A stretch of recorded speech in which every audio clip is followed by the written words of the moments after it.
l'ocytocine. C'est elle qui nous a permis d'accoucher.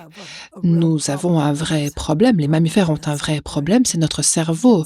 Il nous gêne, il doit être recouvert d'une structure osseuse qu'on appelle un crâne, et même pour les bébés, les têtes des bébés sont trop grosses. Si vous avez déjà vu une photo d'un col de l'utérus ou si vous l'avez vu en vrai, vous savez que c'est une ouverture très petite. Et quand je pense à la tête de mon premier fils, c'était impossible qu'il puisse naître. Ça ne pouvait pas se produire. Avec le recul, je me dis que c'est de la folie. Si quelqu'un m'avait dit ça.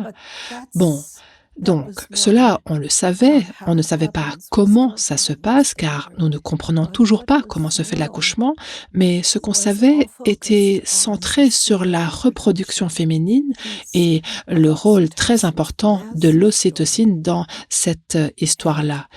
Et pour cette raison, des gens, je ne sais pas exactement qui, mais ce n'étaient pas des femmes, des gens ont décidé que l'ocytocine n'avait pas une importance plus générale.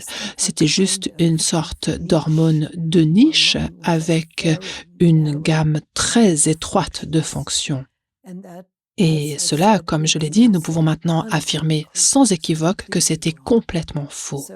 Non seulement l'ocytocine régule le nerf vague, qui régule tout, mais elle régule aussi les mitochondries, qui nous donnent de l'énergie, elle régule le microbiote, dont nous savons aujourd'hui qu'il joue un rôle essentiel dans la santé et le bien-être. L'ocytocine régule également le dépôt osseux. Elle régule aussi les muscles.